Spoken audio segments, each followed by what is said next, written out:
What's up, everybody? It's Eli here from TreeFall Studios, and this is a brand new developer commentary. I think it's the second one for the Gem Collector. I was talking to some fans on Facebook earlier about releasing this commentary. I was working on some bonus levels and stuff for the Wii U version, like original levels that were not in the original game. I was gonna try to do the commentary for that tonight, but I didn't finish those. I've got like a couple of them started, and they were just like partials, so I wasn't gonna actually show them. This is a bonus level from the original game, and I decided to do the commentary on this level because, as you can see, it's snowing in this level, and it was not snowing in the original version of the game. So that's like a new effect that the Wii U version has, exclusive, kind of. Like, I tried to do it originally whenever I first made this game a few years back, and my computer couldn't run all the snow particles, but now the Wii U can, so yep.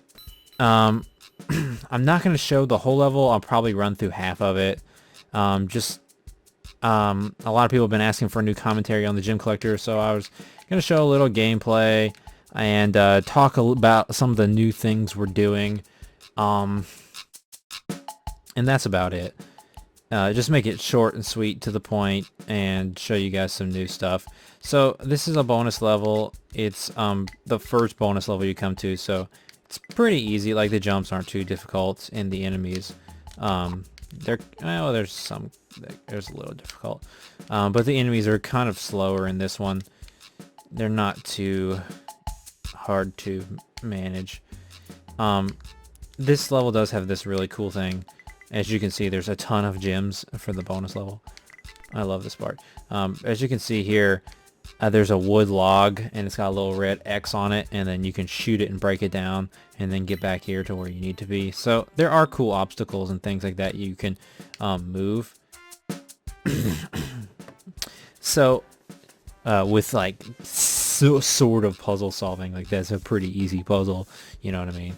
But it's not just, it wasn't just an open room that you could walk into.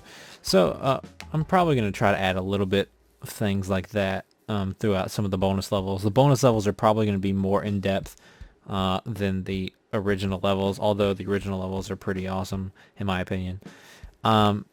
So what we're working on now, like, we have all the original levels done, and we've gotten all the original bonus levels done, so like the whole game is like laid out, and we are about to like submit. The only thing we had to do is like fix up the new menu screen, because we're making a brand new title screen and stuff.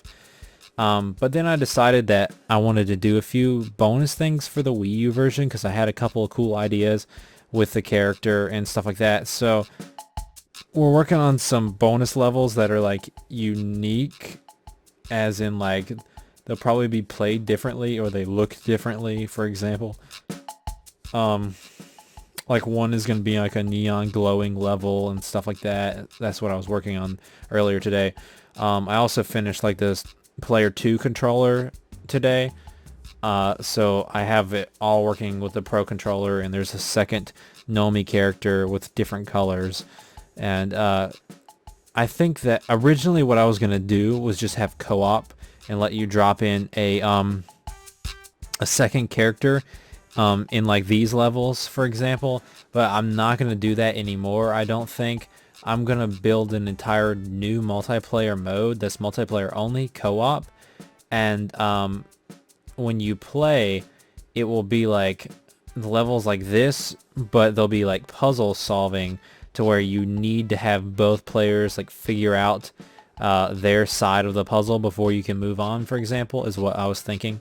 Either like kind of like, not like a dungeon, but like kind of like you go together and be like, this room might have a locked door, and just kind of like this wood piece was over here, and player 1 is over here and player 2 is out here, and the only way to unlock that is if player 2 kills all the enemies in this certain area, and then that unlocks and the key pops out or something like that. So that's how I'm going to be approaching multiplayer, making some new levels for multiplayer only, using the same like themes and assets from the worlds that are already in the game. Not like completely original. Like, there'll be like a desert level you play together through, this mountain level, the nighttime levels, the patchwork levels, stuff like that. And they'll all have like one co-op mission for you to play through. Kind of like Journey of Special Average Balloon had co-op to where you both got a coin and then you got to the next level. Except for that only had like 4 levels and they're like one room each, you know. So they're kind of short. This one will be like full like side-scrolling levels, I believe. Either that or vertical dungeons or something like that. Which would be pretty cool. So that's going to be multiplayer instead of having just another standard, like, let's jump through the level together. It's going to be kind of, you have to solve things with your friend. Also, like the original game, because we were pretty much done with this, we were about to submit, but it's going to take us a few more weeks now, probably, to get most of this stuff done and then tested. What we were going to do originally, what the original game had was just all the levels were in a row and then it gave you your score totals at the end. But I'm thinking about adding a hub world to the game now, because like each world has 3 side-scrolling levels. Well, some are vertical or whatever, but each world has like 3 levels basically, and then there's like a bonus level tied to each world set. So instead of just playing them all in a row, I guess, because some people are going to miss some gems and you're going to want to go back and like replay that world to get the gems. What you'll have to do is like go through the hub world, and that will be easier. So it's kind of going to be like the perplexing orb, to where there's like all the levels just lined up in their like kind of world art, basically, like starting with a desert and then going to the mechanical world and stuff like that. That's how it goes in this game. And you'll just be able to walk into that and then choose your levels. Hopefully I'll be able to figure that out and make it a good flowing hub world. So we have to do that still. But yeah, there's some going to be really cool bonus levels in the game. And another thing that I was going to mention that was asked about was another level we're working on. It's the original game kind of had like a story slide in the very beginning of the game, where you just started and you read text off like this image, and like it had a picture of like the story, kind of, there's like a tree there and like this environment and like a peaceful environment, and you're reading about what happened and like why you have to go on this adventure. I'm not gonna like ruin anything, but I'm gonna change that and have a story level, I believe, to where you kind of play through in like a storybook type of thing to get like the intro story. So that will be cool. I'm not going to say too much about it.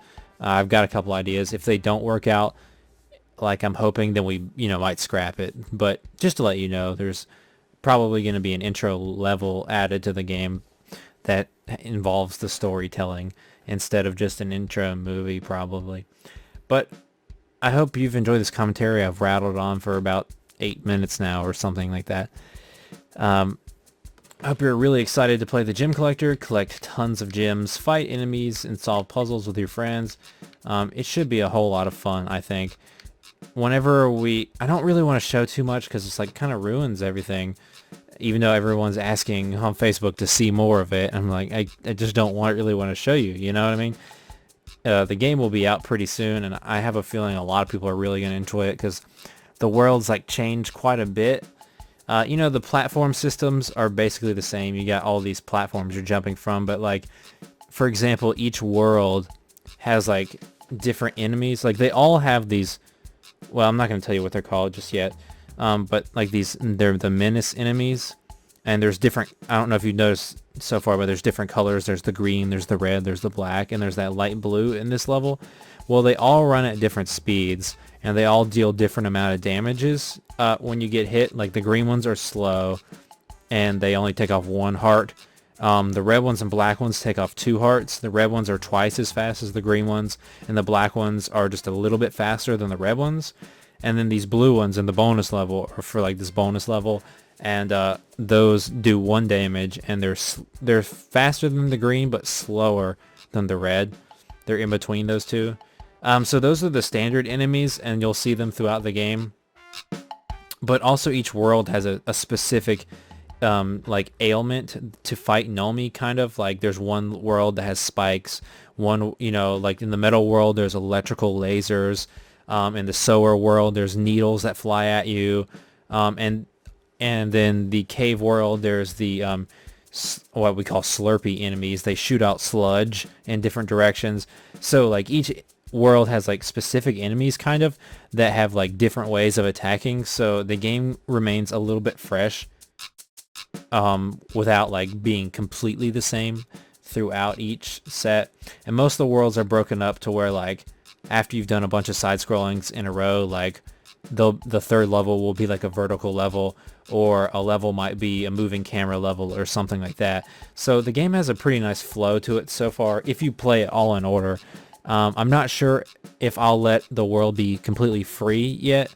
Since I'm working on this hub world, kind of like the Perplexing Orb, in that game you basically could go and play any of the levels in any order. I might make this one locked into like a linear fashion, because it would make more sense for the adventure, how I originally designed the game.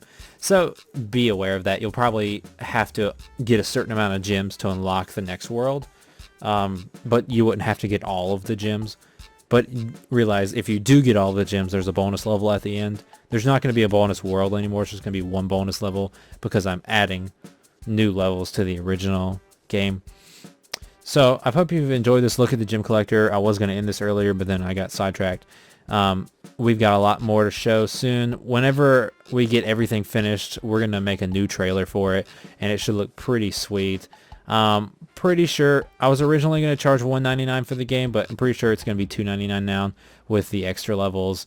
The gameplay should be longer, much longer than the previous release games we've did. Like this is going to be much longer than Outside the Realm, and it's going to be longer than the Perplexing Orb. Maybe not longer than Maze, because I know some people it took them like 8 hours to beat that game or more, because that last Maze took people like hours sometimes. So it just depends on your playstyle.